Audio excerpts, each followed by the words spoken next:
Olá a todos, bem-vindos a uma série de estudos que nós vamos fazer à volta de um tema muito interessante, aliciante, que é o fruto do Espírito. A grande ideia de fundo é que a vida do cristão autêntico, da pessoa que conhece Deus e que cresce em Deus e quer segui-lo, é uma vida que depende do esforço, da qualidade de cada um, daquilo que se empenha em fazer, daquilo que deseja fazer, mas o que é verdade é que o ser humano não consegue por si só realizar-se. E aí precisamos também da ajuda de Deus. E este grande tema, o fruto do Espírito, é exatamente para compatibilizar, para juntar estes dois esforços, que é, por um lado, o ser humano tem que desejar, tem que querer, tem que buscar a Deus, mas também é verdade que aquilo que vai acontecer é o resultado do que Deus vai fazer na sua vida. E este fruto do Espírito é exatamente porque é a pessoa do Espírito Santo que vai trabalhar, vai produzir aspectos do caráter da vida da pessoa. Isto vai ser feito em várias vezes e gostaríamos de convidá-la a assistir e a acompanhar connosco com a sua Bíblia para podermos aprender mais sobre o que é o fruto do Espírito. Deus abençoe a todos e bem-vindos ao nosso estudo. Ora, muito boa noite. Vamos continuar no nosso estudo no fruto do Espírito. Estamos esta noite à volta de um dos frutos muito conhecidos, aliás é um grande tema da Bíblia, que é a nossa fé, e este é um tema muito interessante. Há algumas Bíblias que têm a palavra traduzida por fidelidade, e eu gostaria de realmente dizer que o fruto vamos designá-lo por fidelidade. A palavra fé tem um sentido de confiança, de crer, de acreditar em, e nesse sentido nós temos a fé no sentido em que acreditamos em Deus. Acreditamos que Deus existe, acreditamos que Deus é verdadeiro, e nesse sentido a Bíblia diz que os demónios até creem e estremecem. Portanto, no sentido de acreditar, de saber que Deus existe, nesse sentido de fé, é verdade que é uma coisa que podemos dizer que é transversal a todas as pessoas. Mas a tónica da Bíblia é muito mais do que acreditar. A tónica da Bíblia, por isso lá está, na tradução, há Bíblias que têm o termo fidelidade. Na tónica da Bíblia, a tónica da Bíblia é crer em algo, mas depois depositar confiança, mostrar compromisso com esse algo. Claro que estamos a falar na nossa fé em Deus. E nós vamos dar como definição a palavra lealdade. Lealdade a quem estamos unidos, com quem estamos comprometidos. Fala de compromisso, de entrega. Então, quando a Bíblia apela à fé, apela à fidelidade, foca a nossa atenção na pessoa de Deus. E há um texto que é realmente, para quem lê a Bíblia, é um dos textos muito conhecidos, que fala sobre a definição de fé. Hebreus capítulo 11, verso 1, e depois o versículo 6 deste capítulo de Hebreus diz que sem fé é impossível agradar-lhe. Porquê é que é impossível agradar a Deus? Estão a ver? Aqui está uma grande definição de fé. Porquê? Porque é necessário que aquele que se aproxima de Deus creia que Ele existe. Lá está, a definição de fé é querer acreditar que Deus existe. Eu posso não detectá-lo pelos meus 5 sentidos naturais, mas eu tenho no meu íntimo a certeza absoluta de que Deus existe. E isto é fé. É necessário crer que Ele existe e que é galardoador dos que o buscam, diz este verso. Ou seja, eu acredito não apenas que Deus existe, mas eu acredito que se eu agir para com Ele, se eu for ao seu encontro, se eu o buscar, Ele é galardoador. Ou seja, eu não tenho que crer só que Deus existe, eu tenho que crer que também se eu o buscar, Ele também será, Ele virá até mim, Ele vai me recompensar, Ele vai me abençoar, Ele vai cuidar de mim. Então a fé tem este aspecto muito interessante de acreditar e diríamos mais comprometer-me.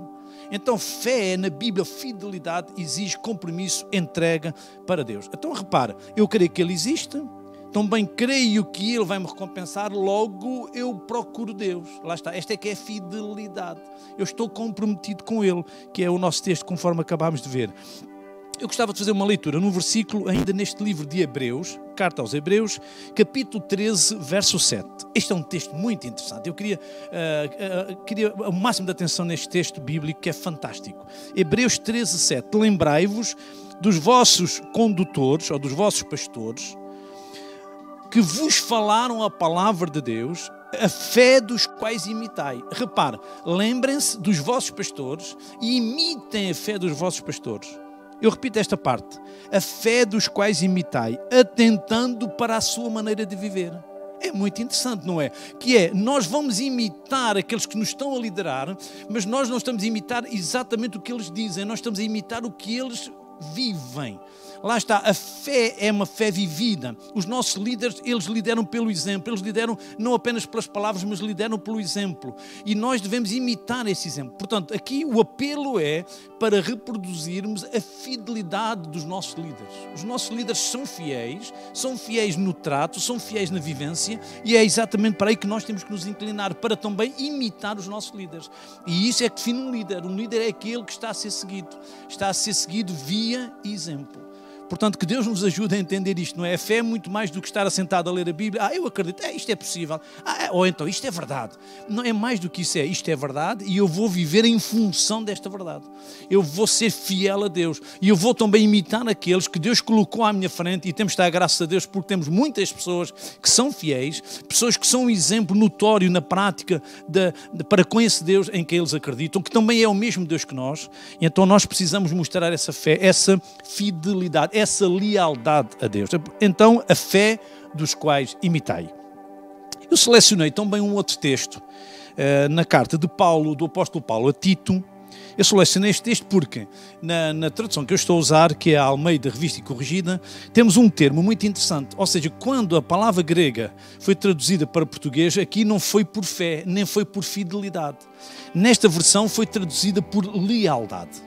É muito interessante este texto. Tito capítulo 2, verso 10, estamos a falar sobre aqueles que estão sob a liderança de alguém. A expressão do verso 9 é exorta os servos, portanto, aqueles que estão submissos a alguém, que estão a cumprir uma obrigação, pode ser numa entidade patronal, qualquer tipo de serviço onde nós estamos a praticar o nosso trabalho. Exorta os servos a que se sujeitem a seu senhor, diz o verso 9, e em tudo agradem, não contradizendo. Portanto, está a fazer aqui um apelo de que a vida cristã deve-se refletir. Estão a ver a fé? A fé não é vir à igreja e dizer que acreditamos em Deus e depois nas relações do dia-a-dia, profissionais, familiares, vivemos uma outra vida totalmente diferente dessa teoria, digamos. Diferente desse ensino. Não. A fé é exatamente trazeres aquilo que tu ouviste, é trazer aquilo que tu acreditas, trazer para as relações. Neste caso, estamos a falar numa relação, vamos lá, hipoteticamente profissional ou de outro tipo de tarefa que tínhamos que desempenhar sob a liderança de alguém.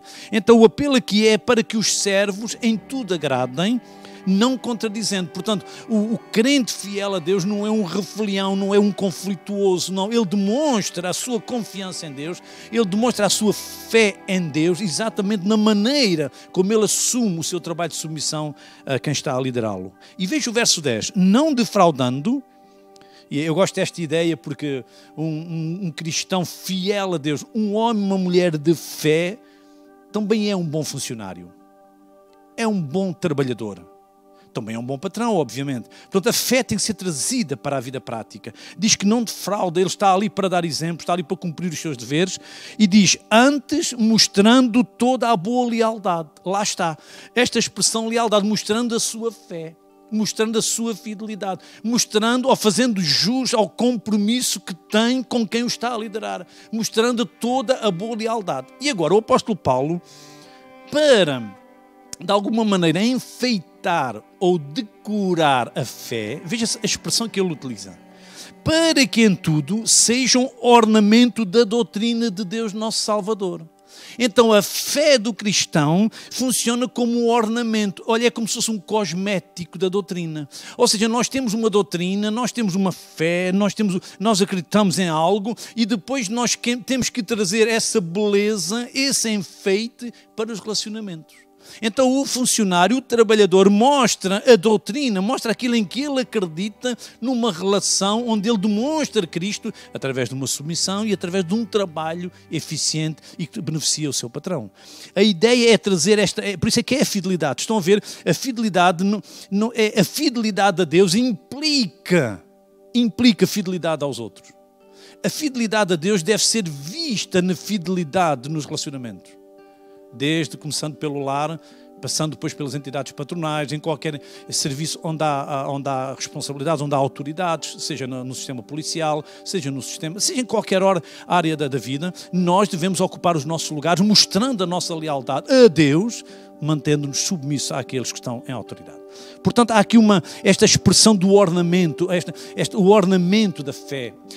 O nosso comportamento é que decora a doutrina. O nosso comportamento dá beleza àquilo que sabemos. E veja bem, não podemos só dizer às pessoas, eu tenho muita fé, eu cá tenho a minha fé. Não, é mais do que isto. Mostra isso, ou seja, traz uma decoração, mete um cosmético nisso. Faz com que as pessoas percebam e agrada às pessoas. É por isso que o verso 9 diz, e em tudo agradem. Nós estamos a dar beleza àquilo que acreditamos. As pessoas podem não acreditar naquilo que você está a dizer ou que você acredita, mas a pessoa tem que perceber pela sua vida, pelo seu exemplo, pela sua fidelidade a Deus, que essa doutrina em que você acredita é uma doutrina útil, boa, e certamente Deus poderá convencê-la de que essa doutrina é dele também. Então há aqui esta expressão que eu quis ir buscar, que é a expressão da lealdade, da fidelidade, do compromisso com aqueles para com quem nós temos responsabilidades. Portanto, este tema que nós estamos a ver, este fruto do Espírito, este trabalho que o Espírito Santo faz em nós, e temos que perceber sempre o pano de fundo, não é? Cada vez que falamos sobre cada um dos frutos, temos que ver o pano de fundo. O pano de fundo é aquilo que o Espírito Santo está a fazer em nós, é aquilo que Deus está a produzir em nós. Então, há aqui qualquer coisa que é, o fruto do Espírito, eu posso dizer, é antinatura, não é? Porque qual é a natureza? A natureza ou é insurgirmos-nos, a natureza é não querer fazer o nosso trabalho, a natureza é não nos apetecer, não vamos. Não, mas o Espírito trabalha em nós, trabalha para a vida diária, trabalha em nós para nos relacionarmos bem, trabalha em nós para nós trabalharmos tão bem, cumprimos a nossa missão, cumprirmos os nossos deveres. Eu gosto, porque está lá por detrás a ação do Espírito. E este é o meu apelo a todos os cristãos trabalhadores, que também busquem a Deus, peçam ao Espírito Santo que os ajude a serem trabalhadores, a serem funcionários, a serem pessoas a ocupar os seus cargos com a dignidade que o Evangelho de Jesus Cristo merece, para que as pessoas olhem para vós e possam ver essa doutrina bem ornamentada. Então este tema da fidelidade é um tema que repassa toda a Bíblia. Nós temos inclusive a Bíblia quando fala daquele homem com quem Deus fez um acordo chamado Abraão. A Bíblia traz este homem para o Novo Testamento. Este homem é considerado o pai da fé, não é? Diz que nós devemos ser os filhos de Abraão, devemos ser os homens e mulheres da fé. Portanto, ele deu um exemplo de fé, e esse seria um grande estudo também, ver essa fidelidade naquele homem, um homem que creu em Deus e que obedeceu, e quando teve desafio difícil ele cumpriu, ele foi.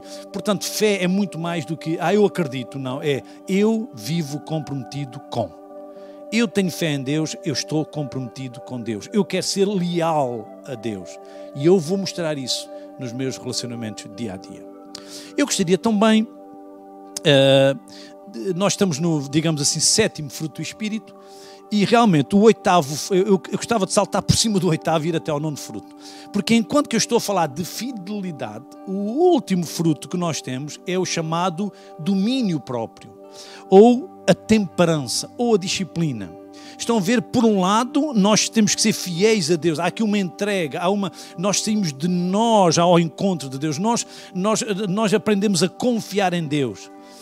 Este fruto do domínio próprio é controlar-nos a nós. Portanto, em boa verdade, o Espírito Santo, quando trabalha no ser humano, trabalha no interior do ser humano, para que depois o ser humano também cá para fora, nos relacionamentos, também possa mostrar essa ação que ele está a produzir em nós. Então, se por um lado a fidelidade coloca-nos numa relação de dependência, de confiança em Deus, em que temos que confiar naquilo que Ele diz, temos que confiar na Sua palavra, temos que confiar nele, é verdade, mas também há um fruto, que é este fruto do autodomínio, em que nós temos que aprender a segurar-nos, temos que aprender também a controlar-nos. Estão a ver, o Espírito Santo trabalha em nós e através de nós em vários aspectos. Primeiro, e agora mudando esta ordem, primeiro o Espírito Santo trabalha em nós no domínio, a saber segurar-nos, a saber controlar-nos.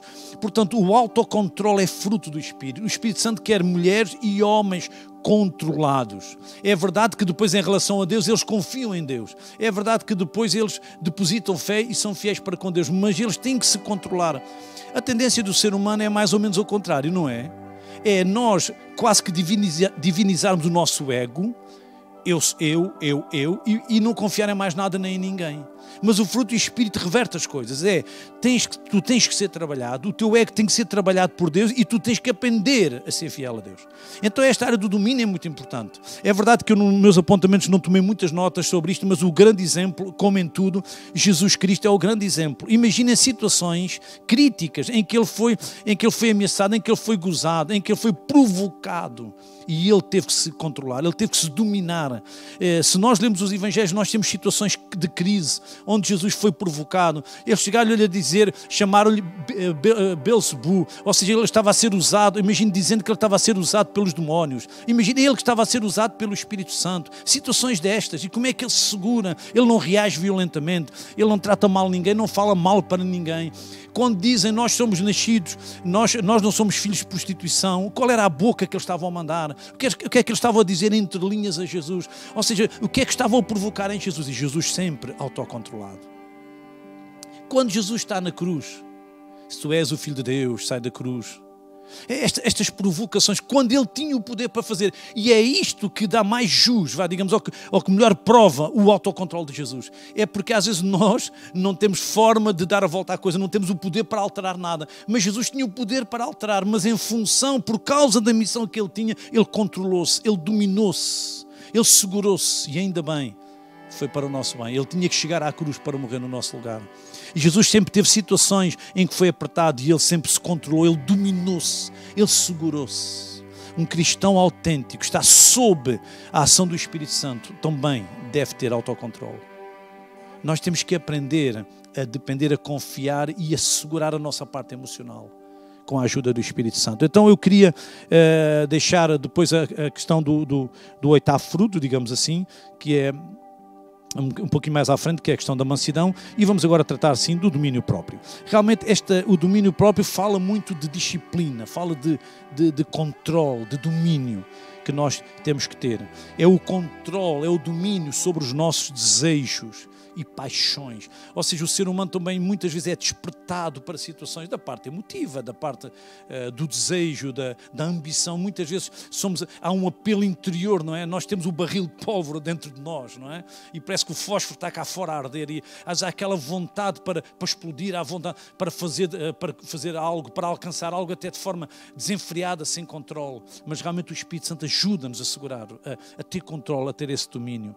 Eu escolhi um texto na primeira carta de São Paulo aos Coríntios, no capítulo 9.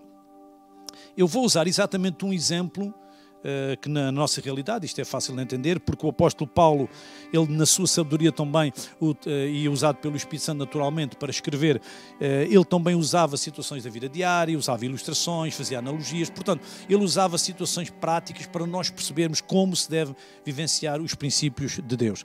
E neste caso ele vai usar o exemplo de um atleta para nos falar de domínio, para nos falar de autodomínio. Veja o nosso texto, 1 aos Coríntios, capítulo 9, e diz assim, aqui a palavra de Deus no verso 25, 9, 25.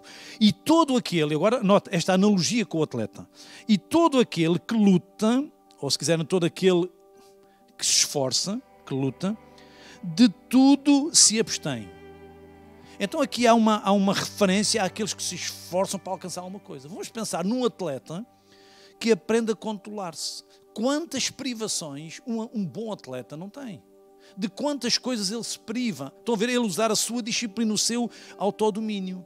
Há coisas que o atleta já sabe, para ter uma boa performance, ele tem que se negar a elas. Ele tem que se isentar de algumas coisas. Ele tem que ter alguns comportamentos de controle para não prejudicar a sua performance.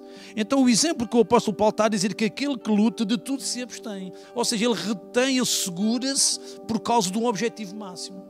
E é isso que o Espírito Santo faz em nós. O Espírito Santo provoca ou ajuda-nos a ter autocontrole por causa de outros valores mais altos do que aquele que no ímpeto nós queremos alcançar. Então o atleta, e eu lendo ainda o verso 25, diz que eles o fazem, ou seja, eles abstêm-se, eles o fazem para alcançar uma coroa corruptível. E às vezes nós estamos a ver as conquistas dos nossos atletas, dos desportistas, deve ser um momento altamente emocional, não é? De gozo, de superação, não é? Que a pessoa esforça-se, mas depois quando chega aos seus limites e alcança a vitória, há um gozo, há uma superação, há um prazer, olha, consegui, privei-me, mas alcancei. Portanto, ou seja, no próprio âmbito de um esforço, ou melhor, de um atleta, nós notamos que vale a pena o esforço, vale a pena privar para poder alcançar. Diz que eles fazem isto para alcançar uma coroa corruptível. Nós, porém, uma incorruptível. Estão a ver a ideia? Então o atleta priva-se e ele faz bem porque ele quer alcançar algo que é importante para ele. Aqui a Bíblia diz que é uma coroa, ou seja, é uma recompensa. Mas também está a reduzir isso a uma existência humana. Isso é uma coroa, é um benefício, é um louvor, é uma taça, é uma medalha, mas corruptível, que passa. Agora o nosso esforço, a nossa corrida é uma corrida em direção a uma coroa incorruptível. Portanto, o cristão não está a correr para algo do mundo comum, mas está a correr para algo que é eterno, para algo que não tem fim, para algo que nunca mais acaba. Nós estamos a caminhar para a eternidade. Esta é uma corrida que também exige este autocontrole. E muitas vezes, como cristãos, nós temos que nos abnegar e também temos que negar-nos algumas coisas. Então isto, em termos humanos, é muito difícil, eu diria até impossível. Precisamos da ajuda do Espírito Santo.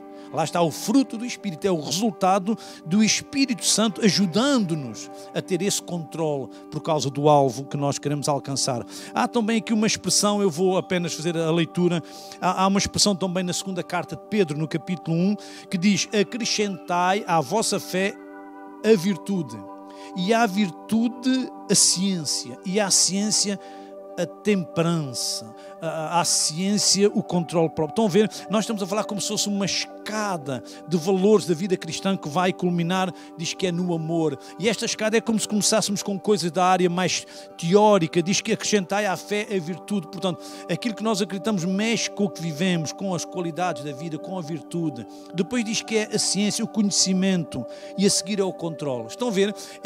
O que nós conhecemos é importante, estamos numa escada crescendo e depois chegamos à temperança, o controle a seguir ao conhecimento. Portanto, temos que conhecer, é verdade, temos que saber coisas, mas temos que aprender a controlar-nos. É por isso que o grande propósito da Bíblia não é para encher a mente das pessoas, mas é para que através daquilo que o Espírito Santo inspirou a escrever, quando agora for lido, também nos possa ajudar a cumprir isso. Então o conhecimento é importante, saber coisas é muito importante. Aliás, nós vivemos em função daquilo em que acreditamos, naturalmente, mas estão a ver, o degrau a seguir é o degrau da temperança, é o degrau do controle próprio. Portanto, o controle é um bom sinal de que temos um grande conhecimento.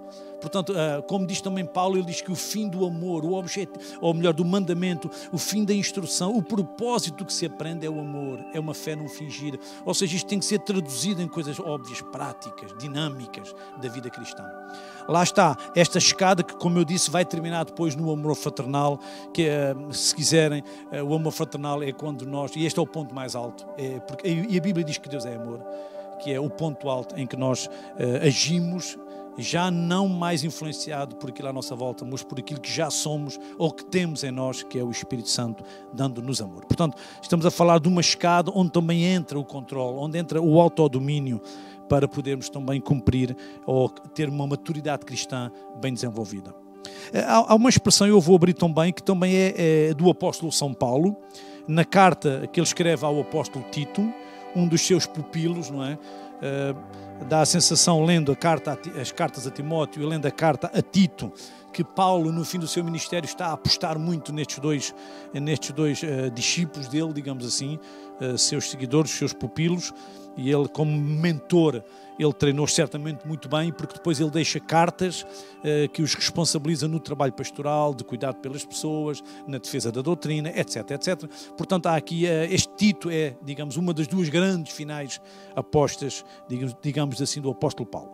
E aqui nesta carta que Paulo está a escrever a Tito, no capítulo 1, este texto é um texto que se torna importante por causa da missão de Tito. Tito está numa localidade chamada Creta. E em Creta ele foi colocado lá, ele diz que para que ele pusesse as coisas em ordem, para que pudesse ajudar, tinha havido algumas dificuldades na igreja, era preciso reparar as coisas, era preciso pôr as coisas no seu devido lugar. Mas quando Paulo está a dizer isto a Tito no capítulo 1, ele não apenas diz para que ele faça isso, mas diz para que ele selecione pessoas que o ajudem também. Chama-lhe presbíteros.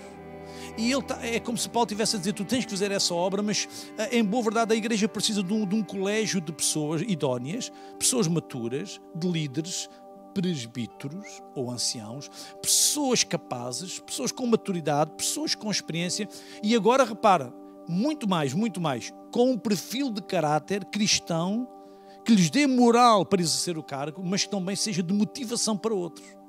E quando Paulo está a dizer a Tito, Tito, cuida das coisas em Creta, põe as coisas no seu devido lugar, no capítulo 1, verso 7, falando do perfil do tal presbítero, diz no capítulo 1, verso 7 de Paulo a Tito, convém que o bispo seja, ou convém que o superintendente, o responsável, o presbítero, o ancião, o líder da igreja seja. E aqui ele dá várias características, porque eu quero chegar à característica do domínio próprio.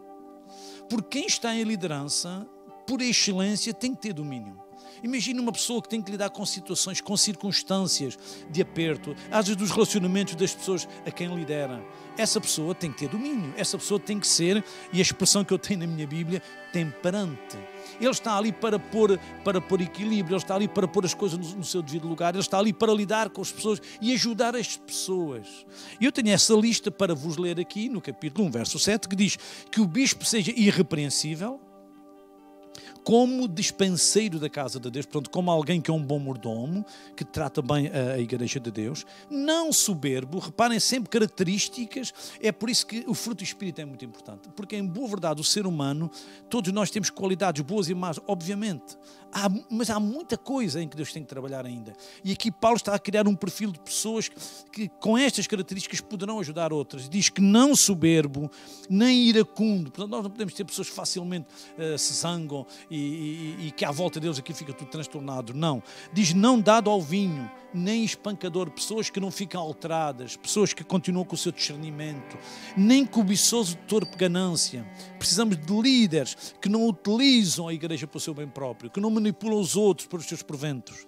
Diz que deve ser dado a hospitalidade, portanto, que recebe os outros, trata bem os outros, amigo do bem, moderado, justo, santo, e chegámos onde eu queria, temperante.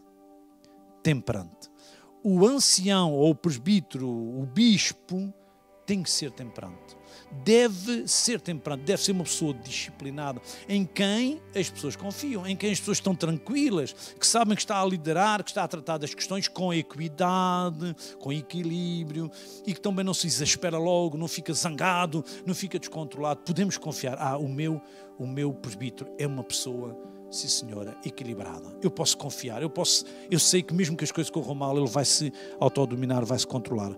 Eu gostava então de chegar ao final desta nossa meditação, percebendo como é que podemos juntar estes dois aspectos muito importantes. O aspecto da fidelidade e o aspecto do domínio próprio. Estão a ver? Portanto, o Espírito Santo não deixa, ele quer juntar estas duas grandes obras. É a obra do que ele está a fazer em ti, o tal autocontrole que te vai ajudar a ajudar os outros, mas em boa verdade tu também tens de ter fidelidade a Deus. Portanto, nós não somos uma fonte inesgotável. Nós precisamos sempre do Espírito Santo. Nós precisamos sempre de ficar dependentes de Deus. Precisamos de ser fiéis a Deus, de estar comprometidos com Ele, para nós também exercermos um autodomínio que é importante para podermos gerir as pessoas com quem nós trabalhamos. E eu desejo, é a minha oração, é o meu grande desejo, que Deus, e é isso que eu desejo mesmo para todos nós, é que este fruto, esta obra de Deus seja óbvia. E isso faz-nos a cristãos mais maturos, melhores crentes e também melhores pessoas para ajudar outros, inclusive as pessoas à nossa volta onde nós estivermos a viver. Deus abençoe a todos.